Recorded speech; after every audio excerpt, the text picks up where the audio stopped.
నమస్తే. ఇన్నాళ్ళు నన్ను సపోర్ట్ చేస్తూ, ఎంకరేజ్ చేస్తూ మీ ప్రేమని నాకు అందిస్తున్న ప్రతి ఒక్కరికి కృతజ్ఞతలు. అలాగే ఈ వీడియో కూడా ఖచ్చితంగా మీకు ఉపయోగపడుతుంది. లైక్, షేర్ అండ్ సబ్స్క్రైబ్ చేసి మీ సపోర్ట్‌ని నాకు అందించండి. అలాగే ఈ వీడియో పట్ల మీకున్న అభిప్రాయాన్ని కామెంట్ సెక్షన్‌లో కామెంట్ చేసి తెలియజేయండి. ఇప్పుడు వీడియోని చూద్దాం. నమస్తే, వెల్కమ్ టు అవర్ ఛానల్. నేను పద్మిని. ప్రస్తుతంతో పాటు ప్రముఖ ఆధ్యాత్మికవేత్త, ప్రముఖ న్యూమరాలజిస్ట్ లక్ష్మీ నరసింహస్వామి ఉపాసకురాలు శ్రీమతి స్రవంతి గారు మనతో పాటు ఉన్నారు. మాట్లాడదాం. నమస్తే అక్క. నమస్తే పద్మిని. అక్క, బహుళపక్ష అష్టమి వచ్చేస్తోంది.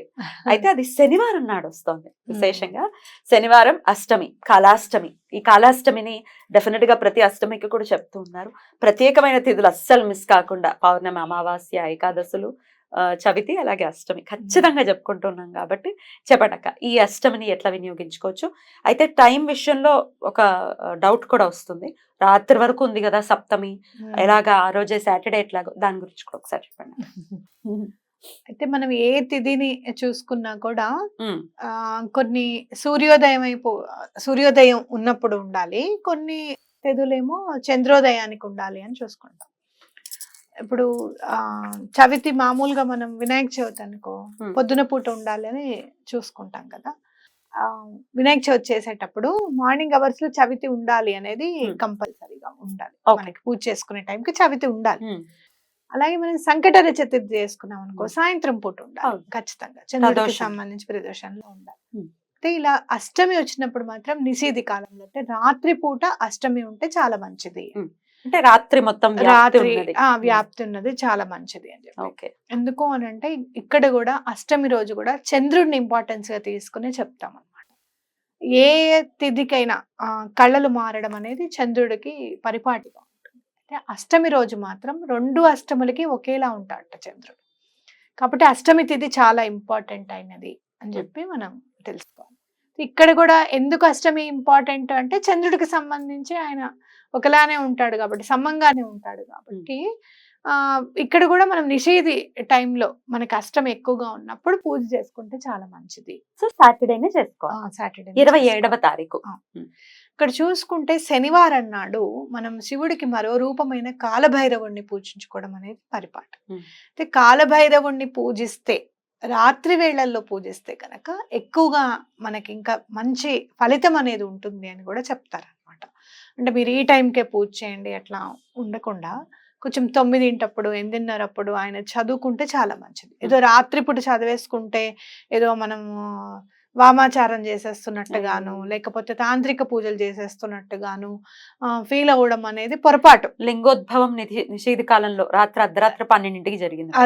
అది వామాచారం అనకూడదు కదా. అదే, దయచేసి దాన్ని అయితే అనకండి. అలా అన్నమాట. కాబట్టి ఏ టైంలో అయితే మనం చేసుకుంటే అత్యంత పుణ్య ఫలితం అనేది మనకు ఉంటుందో, బాధలన్నీ తొలగిపోవాలి. మనిషి సంతోషంగా ఉన్నప్పుడు దేవుణ్ణి ఇంకొంచెం ఎక్కువగా పూజించుకోవచ్చు అని అంటే ఇప్పుడున్న బాధలన్నీ తీరిపోవాలి. కాలభైరవుణ్ణి ఎవరెవరు పూజించాలి? శని బాధలు ఎక్కువగా ఉన్నాయి, జాతకంలో శని మహర్దశ నడుస్తుందండి, అస్సలు బాగుండట్లేదండి, లేకపోతే బాగుందండి ఇంకా కొంచెం బాగుంటే ఇంకా పురోగతి అనేది ఇంకా ఉండాలి జీవితంలో అనుకున్నప్పుడు, లేదంటే ఏళ్ళనాటి శని ఉంది అని చెప్పి భయపడుతున్న వాళ్ళు, అలాగే అర్ధాష్టమ శని అనేది ఉంటుంది. అలాంటి బాధలు ఉన్న వాళ్ళు ఎవరైనా కూడా మనకి కాలభైరవుణ్ణి పూజిస్తే, శనికి ఏమి ఇష్టమో తెలుసా? శివుణ్ణి పూజించడం అంటే చాలా ఇష్టం ఆయనకి, శని భగవానుడికి. కాబట్టి కాలభైరవుణ్ణి పూజిస్తే, అందులో అష్టమి నాడు శనివారం వచ్చింది కాబట్టి మీకు శని త్రయోదశి ఎంతైతే ప్రాముఖ్యంగా ఉంటుందో శనివారం వచ్చిన అష్టమి కూడా అంతే ప్రాముఖ్యతను తీసుకొని మనము పూజించుకోవాలన్నమాట. మరి కాలభైరవుణ్ణి పూజించాలి అని అంటే మనకి బాగా అలవాటైనది కూష్మాండ దీపం. మీరు పొద్దునంతా ఉపవాసం ఉండే రాత్రి కూష్మాండ దీపం వెలిగించినా కూడా చాలా మంచిది. మాకు కుదరదండి, మాకు పొద్దున్నే ఉంటుంది, రాత్రి వరకు మేము జాబ్స్కి వెళ్తాము, లేకపోతే ఇబ్బంది అవుతుంది అనుకుంటే మీరు పొద్దున పూటైనా వెలిగించుకోండి. మరి అష్టమి లేదు కదక్క, పర్వాలేదా? అంటే శనివారం నాడు దీపం వెలిగించామన్న తృప్తి ఒకటి ఉంటుంది. రాత్రి పూట ఉంది కదా అష్టమి అని అన్నప్పుడు ఆ పొద్దున్నంతా కూడా మనం ఆయన స్మరణలో గడుపుతాం కాబట్టి రాత్రి ఏదైనా చదువుకున్నా పర్వాలేదు మీరు ఆఫీస్ నుంచి వచ్చేసి. కాకపోతే కూష్మాండ దీపం పెట్టినప్పుడు మాత్రం ఉపవాసం ఉండాలి, అన్నం తినకూడదు. ఖచ్చితం, అది మాత్రం ఖచ్చితంగా అన్నం తినకూడదు అనమాట. కాబట్టి అంటే అస్సలు చేయకుండా ఉండేదానికంటే ఇది ఏదో better. కొంచెం చేస్తే బెటర్ కదా అని అవును. చెప్తున్నా. సరే మీకు కూష్మాండ దీపం కుదరలేదనుకోండి, ఉమ్. చక్కగా కొబ్బరి ఉంటుంది కదా, ఎండిపోయిన కొబ్బరి కుడక. కుడకలు అంటారు. ఉమ్. ఆ కుడకలో చక్కగా నువ్వుల నూనె వేసి దాంట్లో కూడా దీపం పెట్టుకోవచ్చు. బ్యూటిఫుల్.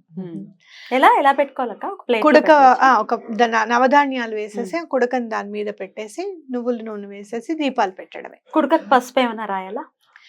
మన పైన రాసుకోవడమే. నేను మ్మ్. లోపల మామూలుగా ఊరికనే అంటించినట్టుగా అంటిస్తాను కానీ మరీ పూసేయను. మ్మ్. అంటే ఎక్కువగా పసుపు ఏం పెట్టను, ఎందుకంటే దీపం ఒక్కొక్కసారి ఒత్తంతా ఘృతం అవుతుంది అనమాట. ఘృతం అయినప్పుడు ఈ పసుపు కూడా దాంట్లో ఇదైపోతుంది కదా అన్న ఉద్దేశంతో కొద్దిగా మామూలుగా నీళ్ళగానే పసుపుని రాసుకొని పెడతాను అనమాట. బొట్లు అవి మీరు పైన బాగా రాసుకొని బొట్లు చక్కగా పెట్టుకోవచ్చు. మీకు నిండుగా ఉండాలి, చాలా ఇష్టం అన్నప్పుడు మీరు ఇంకా నిండుగానే రాసుకోవచ్చు. మన హోమంలో వాటిల్లో పసుపు కుంకుమ ఎలా వేస్తాం అయితే కదా. సమర్పిస్తామో అలానే అనుకొని చేసుకోవచ్చు అన్నమాట. Right right. ఇక ఈ పూజలు ఇవన్నీ పక్కన పెట్టి డెఫినెట్ గా ఒక స్విచ్ వర్డ్ రూపంలో కూడా ప్రతి దానికి అందిస్తూ ఉన్నారు మీరు. పూజ చేయలేమండి, ఇంట్లో ఒప్పుకోలేని రకరకాల పర్స్పెక్టివ్స్ అనుకోవచ్చు, లేకపోతే రకరకాల పరిస్థితులు ఎగ్జాక్ట్ గా చెప్పాలంటే. ఇంట్లో ఒప్పుకోరు, అలవాటు లేదు, ఆనవాయితీ లేదు, ఓపిక లేదు, టైం లేదు, you take n number of reasons, you get n number of reasons. మరి దీన్ని కాంపన్సేట్ చేస్తూ, రీజన్స్ ని కాదు పూజని కాంపన్సేట్ చేస్తూ ఏదైనా స్విచ్ వర్డ్ ఉందా? మీరు చూస్తే గనక కాలభైరవుడి పూజలో మీరు చూస్తే గనక నేచర్ కి ఆయన కూడా చాలా ఇంపార్టెన్స్ ఇచ్చినట్టు అనిపిస్తుంది నాకు. అంటే ఇప్పుడు కూష్మాండ దీపం కానివ్వు, లేకపోతే కుడకల్లో దీపం అయినా కానివ్వు, అలా న్యాచురల్ గా వచ్చేవి ఏమైనా కూడా చాలా పూజలో ఇన్వాల్వ్ చేస్తే మంచిది. మీరు ఇక్కడ ఏం చేస్తారు అంటే తేనె బాటిల్ కొనుక్కోండి. చిన్న బాటిల్ దొరుకుతుంది తేనెది, చక్కగా స్వచ్ఛమైన తేనె ఎక్కడ దొరుకుతుందో అక్కడే తీసుకోండి. అది తీసుకొని మూత ఓపెన్ చేసి స్వామి దగ్గర పెట్టేసి చక్కగా కాలభైరవ అష్టకం మీరే చదువుకోవచ్చు. చదువుకొని bring praise divine, bring prize divine, bring praise divine అని చదవండి.